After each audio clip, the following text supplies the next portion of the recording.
नमस्कार। आप देख रहे हैं बड़ा सवाल निखिल के साथ और ये है डेजर्ट टाइम्स आपकी आवाज। राजस्थान की राजनीति में एक वो चेहरा जो किसी परिचय का मोहताज नहीं, इस वक्त हमारे साथ वो मेहमान है, पूर्व विधायक, पूर्व मंत्री देवी सिंह जी भाटी। सर, आपका स्वागत है। जी जी, मेहरबानी मेहरबानी, आपने याद किया, मौका दिया, जी आभार। जी देवी सिंह जी, मेरे एक पहले इंटरव्यू में बेबाक सवाल मेरे एक शो में आपने कहा था कि आपसे अन्याय देखा नहीं जाता, वो चाहे किसी के साथ हो। आज मेरे शो बड़ा सवाल में मैं एक ऐसे ही अन्याय की बात कर रहा हूं जिसमें राजस्थान में जितनी भी क्रेडिट कोऑपरेटिव सोसाइटियां थी और इनसे लाखों लोग, मैं अकेले एक अगर आदर्श क्रेडिट कोऑपरेटिव सोसाइटी की बात करूं तो तकरीबन 80 लाख लोग उससे प्रभावित हैं। उसके अलावा फिर संजीवनी क्रेडिट कोऑपरेटिव एक और बड़ी बैंक है जिसके सोसाइटी थी जिससे लोग बर्बाद हो गए। अब इतनी न्यायिक प्रक्रिया में ये जांचें चल रही हैं, इतनी जांच एजेंसियां इस पे जांच कर रही है, 2 साल हो गए, कोई परिणाम नहीं है और इन लोगों की कोई सुनने वाला नहीं है। आखिर जी कौन सुनेगा इसकी, आप बताएं। देखिए, सवाल ये उठता है जी कि ये ऐसी व्यवस्था क्यों हो। ये सब व्यवस्था आरबीआई के तहत, रिजर्व बैंक ऑफ इंडिया के तहत बैंकिंग सिस्टम, सोसाइटी सिस्टम, इनका लाइसेंस, इनकी ऑडिट, ये सब कुछ कागजों में बना रखा है। जी लेकिन मूल रूप से बात ये है व्यास जी साहब जी कि ये प्रजातंत्र का जो ढांचा खड़ा किया गया है, ये यूरोप के बड़े लोगों ने, जो उद्योगपति थे, उन्होंने मिलकर ये शुरुआत की थी। जी और इसमें कभी भी आप न्याय की उम्मीद मत रखो। हम बड़े लोग हैं जो इस व्यवस्था से विश्वास करके बैठे हैं कि निश्चित तौर पर हमें न्याय मिलेगा। इस देश के रक्षा मंत्री रहे वीके कृष्णा मेनन, जी कथा वहां से शुरुआत होती है। उस समय हथियारों के अंदर जीपों का जो उन्होंने सिलसिला चालू किया था, उनके ऊपर आरोप लगे और ये लगातार चलता आ रहा है। और आपने देखा, सुना, पढ़ा होगा कि जो बड़े बड़े जितने भी लोग हुए हैं, वो पैसा आम जनता का डकार गए, चाहे बैंकिंग सिस्टम से, चाहे सोसाइटी के सिस्टम से, और उनका कुछ नहीं बिगड़ा। बिगड़ा आम आदमी का, गरीब का है, जो इस व्यवस्था में विश्वास करके कहीं न कहीं अपनी जो मूल पसीने की कमाई है वो वहां कहीं न कहीं जमा करता है भविष्य के लिए। और ये सोसाइटीज का सिलसिला तो वर्षों से चल रहा है। अगर कोई भी जनप्रतिनिधि न्याय प्रिय, अच्छा सोच का आदमी होता, गरीबों के प्रति उसकी कोई पीड़ा होती, कोई जिम्मेवारी वो अपना आप के समझता, तो इसमें कभी सुधार हो जाता। ये जी तो बरसों बरसों से चल रहा है सोसाइटीज का। जी कोई चिट फंड कंपनी चल रही है, कोई क्रेडिट सोसाइटीज है। अब इसमें भी ये लोगों का पैसा बर्बाद हो गया। और मैं आपको ये कह रहा हूं कि इस व्यवस्था में मत आस रखो कि इनको कोई न्याय मिल जाए। आज तक किसी को मिला है क्या? तो ये कहाँ कभी जाएंगे नहीं सर? मिला। अगर इनको इस व्यवस्था में न्याय नहीं नहीं नहीं मिलेगा तो ये जाएंगे नहीं, कहाँ ये लोग? नहीं जाने की जगह ही नहीं है। जी देखिए, इस प्रजातंत्र में जो हमारा ढांचा खड़ा किया गया तथाकथित संविधान के तहत, मूल रूप से ये सारा कुछ हमने अंग्रेजों से अडॉप्ट किया। अंग्रेजों ने तो इस देश को लूटने के लिए, यहाँ की व्यवस्था को, संस्कार को, व्यापार को, आम आदमी को बर्बाद करने के लिए, दबाने के लिए सब व्यवस्था उन्होंने कानून बनाए थे। चाहे उसमें आप पुलिस एक्ट ले लो, चाहे आप वन विभाग का आप ये फॉरेस्ट एक्ट ले लो, चाहे आप माइनिंग एक्ट ले लो, कोई भी किया तो सब इस जनता को दबाने, लूटने के लिए किया।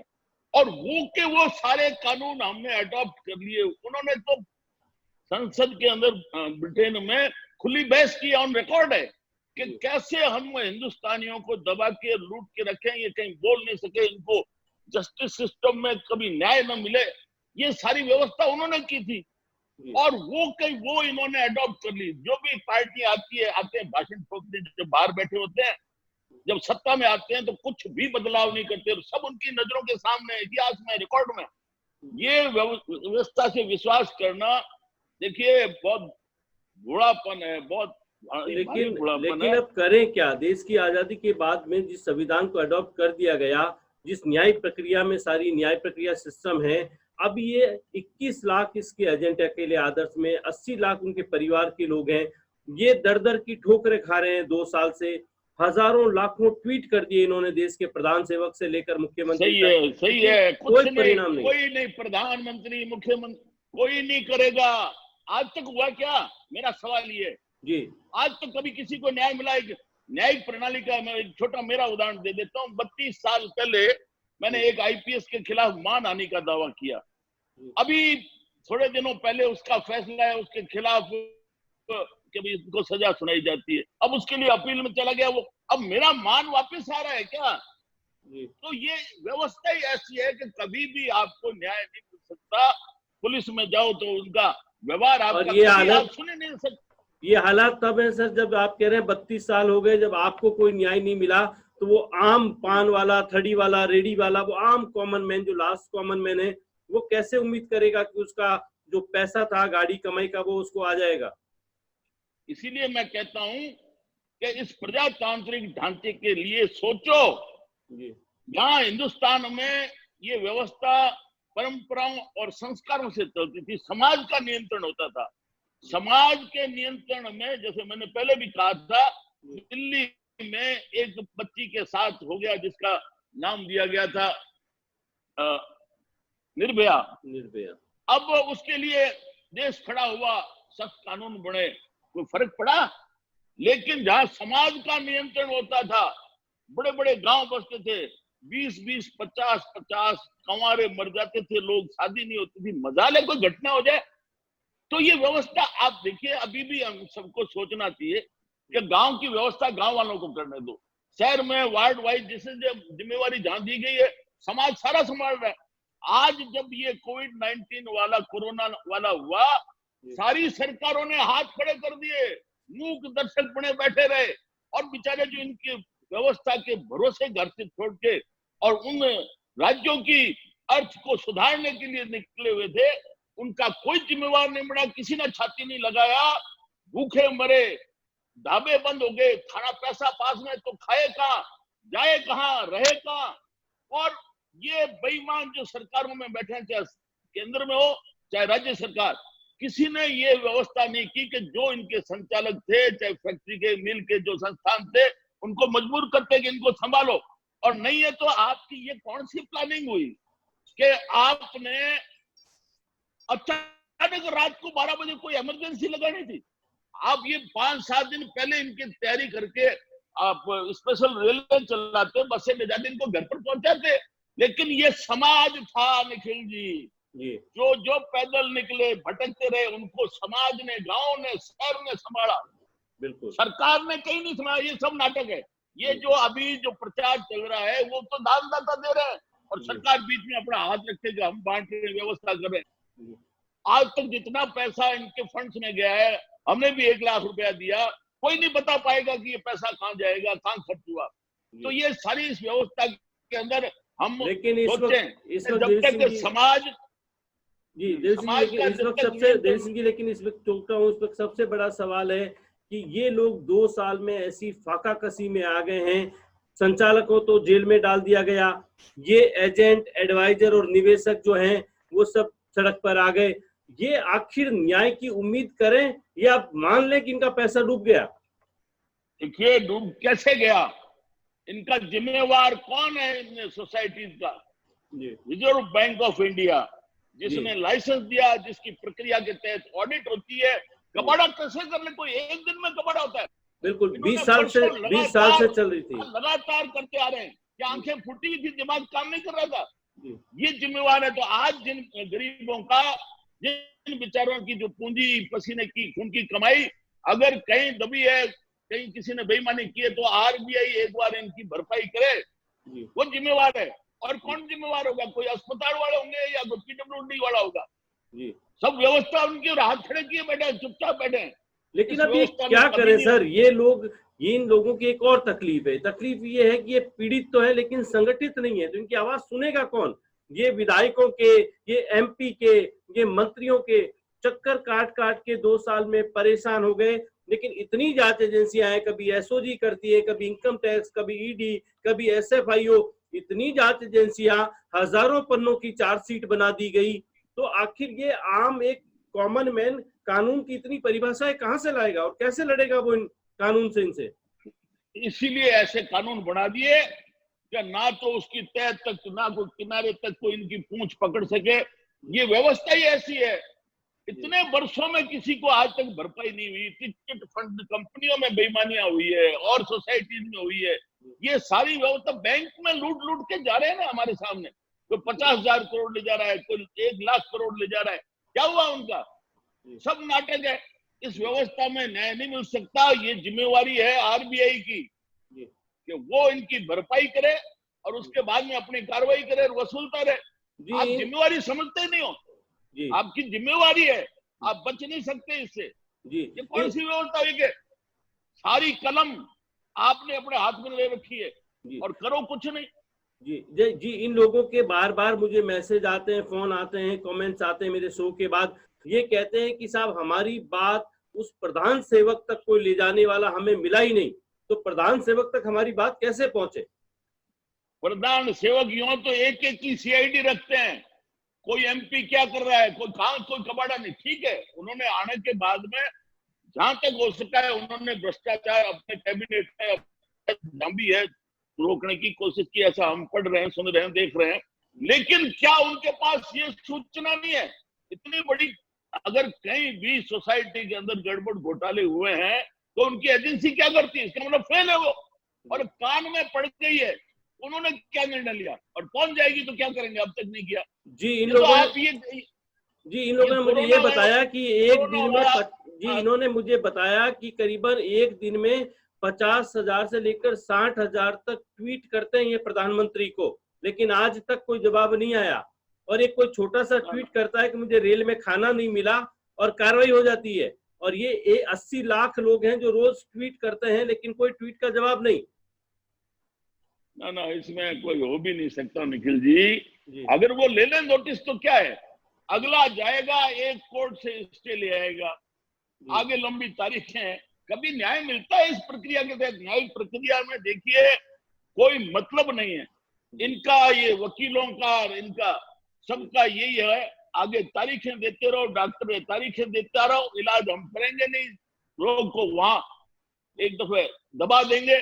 और इसी हिसाब से इनका सिस्टम है, चाहे पार्लियामेंट का मेंबर हो चाहे कहीं विधानसभा में हो, कोई कुछ नहीं कर सकता इनका।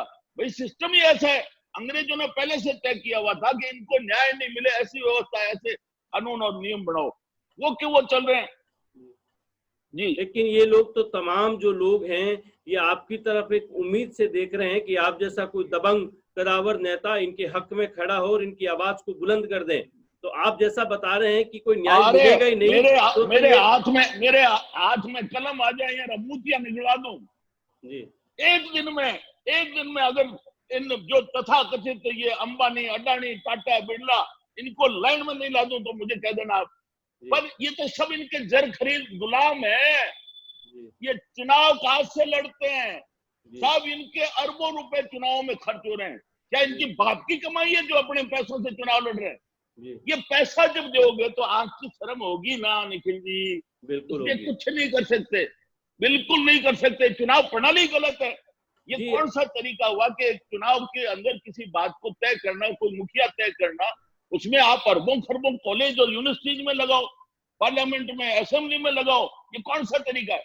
कोई सोचता ही नहीं है। बहुत गलत है ये सिस्टम। जब तक ये चुनाव का तरीका नहीं बदलोगे, लोगों को चोर और भ्रष्ट बना दिया आम आदमी को, और ये सारे लुटेरे एक बार पैसा इधर उधर से लेके चुनाव लड़ लिया और बस वो आके 5 साल अपना मौज कर रहे हैं। तो क्या लेना देना जी। खुद जब ये सारे जितने भी राजनीति के आए हैं ना, राजनीति में जी 90% पहले साइकिल पर चलते थे, अब ये काय पर हैं जी। ये बड़ी बड़ी गाड़ी है, हवाई जहाजों में है। हम इनसे क्या उम्मीद करें?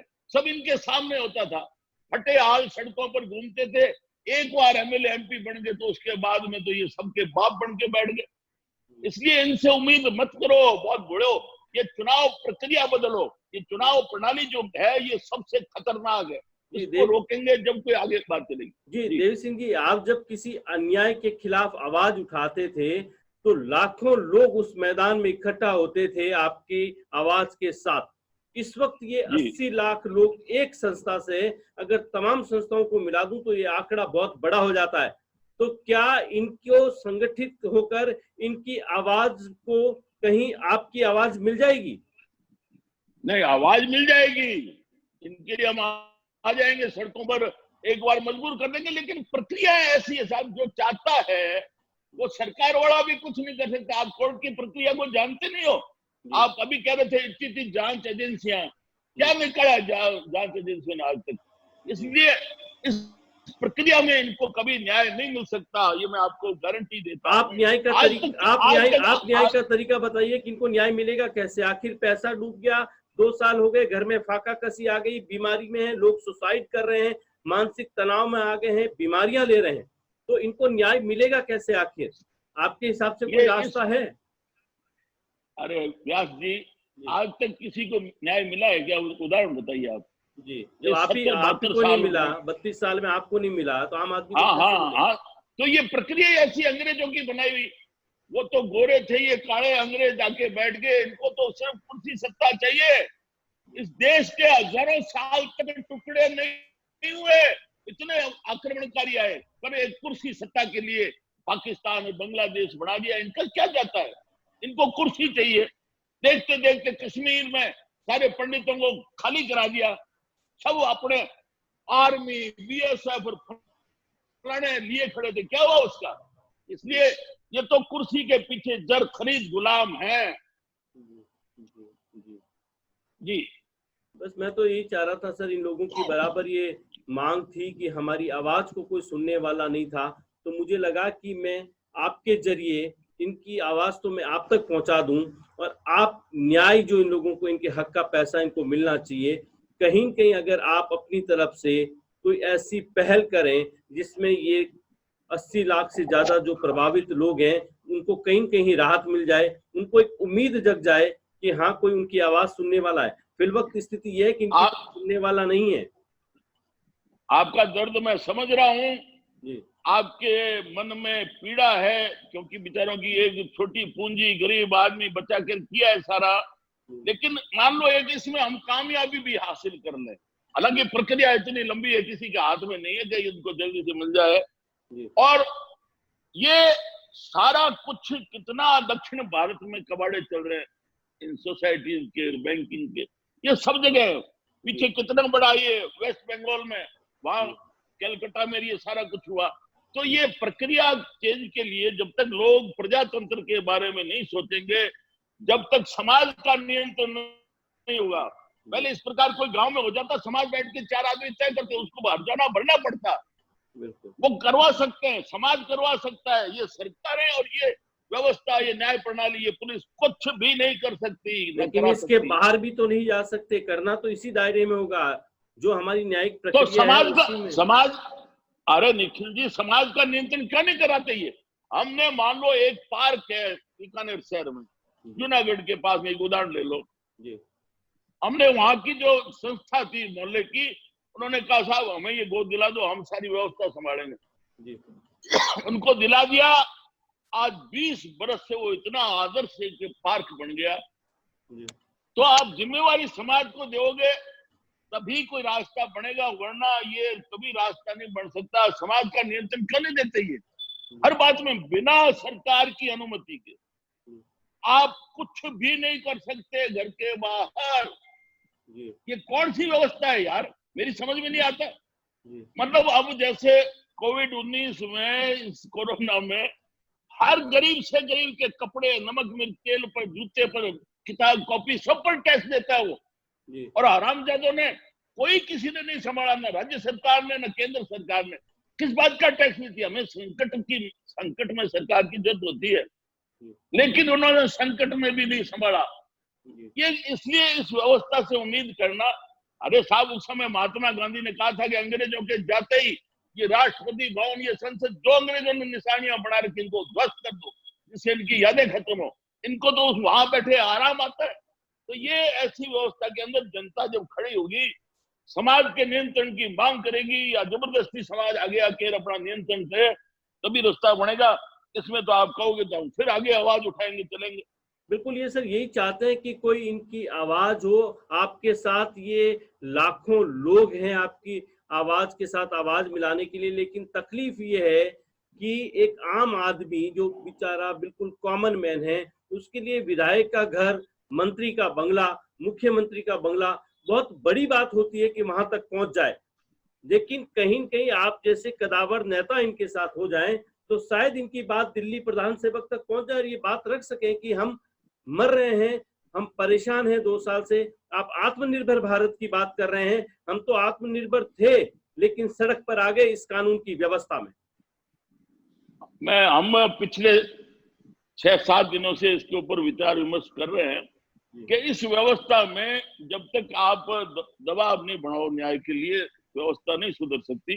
तो हम उसका नाम एक देने के लिए कि उसका नाम जैसे जत्थेदार है, खाड़कू है, वैसे एक हम पंज प्यारे बनाएंगे और वो जहां भी संकट होगा 1 घंटे में सारे वहां पहुंच जाएंगे। अब ये संख्या कितनी होगी मैं नहीं कह सकता। कितना, आपने क्या नाम बताया, आपने क्या बना रहे हैं? नाम तो अब उसको देना है कि जो हमारा वो पंज प्यारा होगा गुरु गोविंद सिंह जी का, उसका नाम देना है। तो ये जो जहां पर हमारी व्यवस्था में घुन लग रहा है वहां 1 घंटे में पहुंच जाए, ऐसे खाड़कुओं की मुझे जरूरत है। और उसके लिए सिर्फ नाम का तय करना है, बाकी मैं जल्दी 1-2 दिनों में घोषणा करूंगा। तो आप मान के चलिए ये जो असंगठित 80 लाख से ज्यादा करीब करीब अगर सब संस्थाओं को मिला दूं तो 1.5 करोड़ का आंकड़ा हो जाएगा। तो आप जो भी बनाएंगे आपकी आवाज में ये 1.5 करोड़ आवाजें तो आपके साथ जुड़ रही है, लेकिन इनको भी ये भरोसा चाहिए कि उनके हक में जो आवाज उठाएगा वो भी उतनी बुलंदी से आवाज उठाएगा।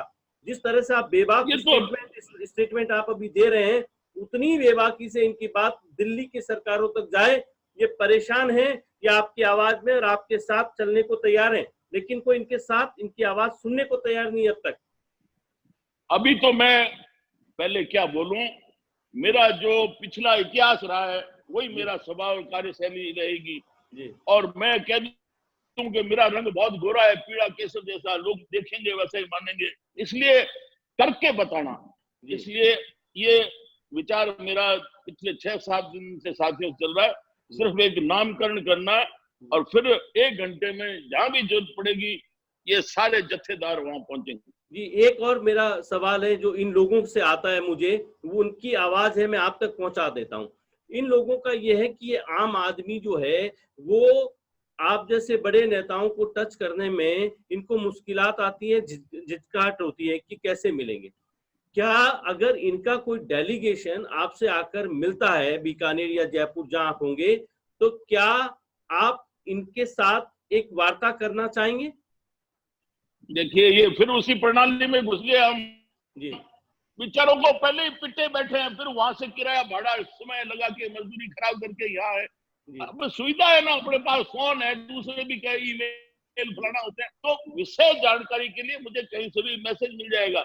मैं नहीं चाहता कि कोई किसी का एक का काम और 50 आदमी साथ आके खड़े हो जाए। बात तो एक आदमी करेगा, तो बात तो फोन से भी या आपके ईमेल सबसे वो मैटर मुझे मिल सकता है, वो अपन इसके ऊपर चर्चा कर लेंगे। पहले मैं मेरा ये जो नामकरण करना है इस संघर्ष के लड़ाकुओं का वो तय कर लूं, फिर अपन बात करेंगे। बिल्कुल, हमें पूरी उम्मीद है कि आप जो ये नया जो एक मंच तैयार कर रहे हैं, जो हक में लोगों को न्याय दिलाने की आवाज के लिए आप जो सोच रहे हैं आज भी, उस न्याय पाने के लिए ये लाखों लोग जो हैं वो आपकी इस मुहिम में आपके साथ होंगे। और मुझे लगता है कि एक ऐसा जन आंदोलन बनेगा जहाँ कहीं न कहीं इस गरीब को उसका अपना हक और उसका जो खोया हुआ धन है वो धन भी मिलेगा और इनके घर में कहीं कहीं फिर से खुशियां आएगी। देव सिंह जी आपका आइंदा व्यवस्था भी सुधरे। बिल्कुल, अगर कहीं एक थोड़ा ठीक किया तो व्यवस्था में थोड़ा लोगों का विश्वास बनेगा कि संघर्ष करने से रास्ता बनता है, और वो अपन करेंगे। निखिल जी बिल्कुल, शुक्रिया आपका बहुत बहुत देव सिंह जी, आपने आए, आपने इन लोगों के साथ अपनी आवाज दी।